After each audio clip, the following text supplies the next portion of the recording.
औज़ुबिल्लाहि मिनश्शैतानिर्रजीम बिस्मिल्लाहिर्रहमानिर्रहीम। स्टूडेंट्स, आज हम सेकेंड ईयर केमिस्ट्री में चैप्टर नंबर 1 का सबसे अहम टॉपिक रिपीट करेंगे, जिसमें अब हम सीखते हैं identification of group and period.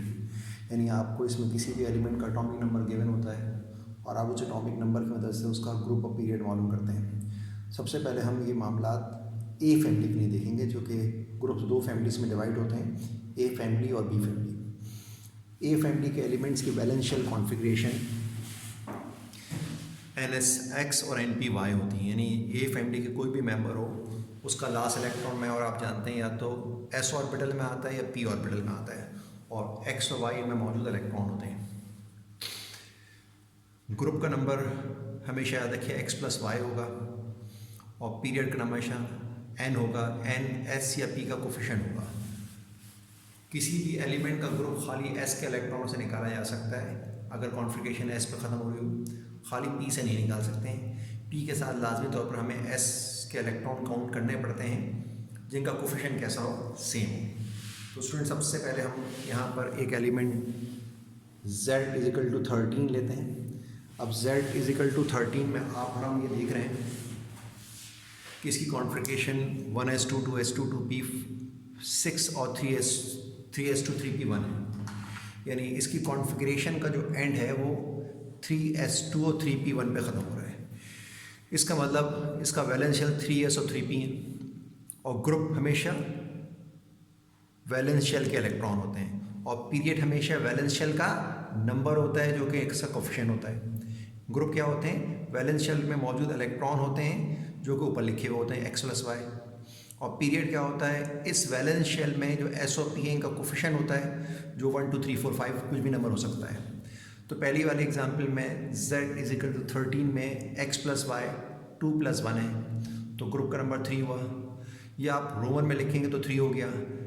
जब भी किसी एलिमेंट का लास्ट इलेक्ट्रॉन S या P में आ रहा होगा तो फैमिली कौन सी होगी? A।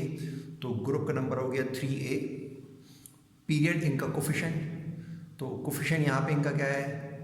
इन दोनों का 3 3 है, तो पीरियड क्या हो गया? 3rd हो गया। ये तो हुई पहली एग्जाम्पल। दूसरी एग्जाम्पल 17 एटॉमिक नंबर है, तो 17 का मतलब होता है 1s2 2s2 2p6 3s2 3p5। तो वैलेंस शेल क्या हुआ? देखिए ये हो गया 3s2 3p5। अब S और P में यानी X+Y यहाँ क्या है? S+Y यहाँ पर 2+5 है, तो ग्रुप का नंबर हो गया 7। तो आप रोमन में लिखेंगे 7A। इनका भी कोफिशिएंट क्या है? 3 है, तो पीरियड नंबर क्या हो जाएगा? 3rd हो जाएगा। तो 17 एटॉमिक नंबर पे ग्रुप है 7A, पीरियड है 3rd। इसी तरह स्टूडेंट्स, अगर हम आगे की एग्जांपल्स पे जाएं, जैसे कि आपको नज़र आ रही है, तो Z=20 कॉन्फ़िगरेशन करें तो ये configuration 1s2 2s2 2p5 3s2 3p6 4s2 पे आ रही है, और 4s के बाद 4p नहीं आ रहा है। तो 4s के साथ मैं 3p को वैलेंस शेल ले लूँगा, तो यहाँ वैलेंस शेल सिर्फ क्या होगा? 4s होगा। 4s के साथ अगर 4p होता तो वैलेंस शेल के तौर पे लिया जाता, जो यहाँ मौजूद नहीं है। लिहाजा यहाँ पर ग्रुप हो जाएगा X+Y से मेरा 2+0। 0 में 4p के इलेक्ट्रॉन को काउंट कर रहा हूँ, चूँकि यहाँ मौजूद ही नहीं है तो उसमें मौजूद इलेक्ट्रॉन भी क्या होगा? 0 होगा। तो 2 आ जाएगा जवाब। रोमन में आप लिख देंगे 2A। जब भी लास्ट इलेक्ट्रॉन S या P में आएगा, तो फैमिली कौन सी होगी? हमेशा A होगी। इस S का कोफिशिएंट क्या है? 4 है, तो 4 की वजह से यहाँ पीरियड क्या हो जाएगा? 4th हो जाएगा। Z=33 पे आइए। जब आप Z=33 में आएंगे तो कॉन्फ़िगरेशन 1s2 2s2 करते हुए आएंगे, तो एंड आ रहा होगा 4p3 पर। अब बात स्टूडेंट यहाँ पे गलती ये करते हैं कि 4p3 को वो 3A ग्रुप ले लेते हैं। याद रखिए 4p के साथ आप लाजमी तौर पर 4s को काउंट करेंगे, बिकॉज P से अकेले ग्रुप डिसाइड नहीं हो सकते। P में हमेशा इलेक्ट्रॉन उस वक्त फिल होते हैं जब S में इलेक्ट्रॉन आ चुके होते हैं। अब सवाल ये पैदा होता है 3D कहाँ जाएगा? तो देखिए 4s और 4p चौथे शेल को रिप्रेजेंट कर रहे हैं, जबकि 3D तीसरे शेल को रिप्रेजेंट कर रहा है। जब भी 3D में 10 इलेक्ट्रॉन हो जाते हैं तो 3D को वैलेंस शेल के तौर पे काउंट नहीं किया जाता, सिर्फ किसे किया जाता है, SOP को किया जाता है। तो चूंकि यहाँ D10 है तो वैलेंस शेल 4p3 हुआ, 4p3 के साथ 4s भी काउंट करेंगे, लिहाजा ग्रुप x प्लस वाई क्या बनेगा बताइए, शाबाश, 2 + 3 यानी 5 होगा, और ये ग्रुप हो जाएगा रोमन में 5a। इन दोनों का कोफिशिएंट क्या है, 4 है, तो पीरियड क्या हो जाएगा, 4th हो जाएगा, पीरियड क्या हो जाएगा, 4th हो जाएगा। अगली एग्जाम्पल हमारे पास z = 37 है। z = 37 में configuration 1s2 2s2 2p6 3s2 3p6 4s2 3d10 4p6 5s1 बन रही है। अब यहाँ पर वैलेंस शेल अकेला कौन है, 5s है, चूँकि 5s के साथ मैं 4p तो ले नहीं सकता, तो यहाँ पर भी x + y 1 + 0 हो जाएगा, तो ग्रुप का नंबर हो जाएगा 1a, ग्रुप का नंबर क्या हो जाएगा 1a। s का कोफिशिएंट 5 है तो पीरियड क्या हो जाएगा, 5th।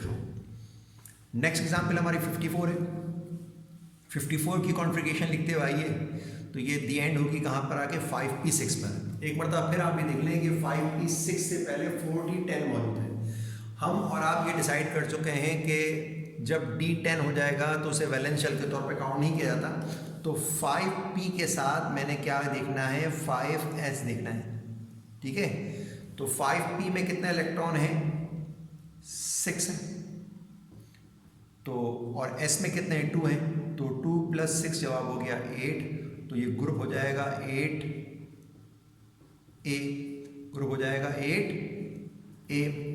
पीरियड इस s और p का कोफिशिएंट जो यहाँ क्या है, n कहलाता है, और n यहाँ क्या है, 5, तो इस एलिमेंट जिसका एटॉमिक नंबर 54 है, इसका पीरियड 5th है और ग्रुप 7a है। इस तरह से कुछ एग्जाम्पल हैं जो हमने ए फैमिली की कर ली हैं। आई होप कि आपका रिवीजन हो गया होगा और आपको बेहतर अंदाज में समझ में आ गया होगा। मैं आपके सामने आपको कुछ एलिमेंट्स के एटॉमिक नंबर भी भेजूंगा, वो आप घर में कर लीजिएगा, और फिर कोई शिकायत हो या कोई सवाल हो तो वो सवाल कर लीजिएगा, इंशाअल्लाह ताला उसका जवाब देंगे। जज़ाकल्लाह खैर।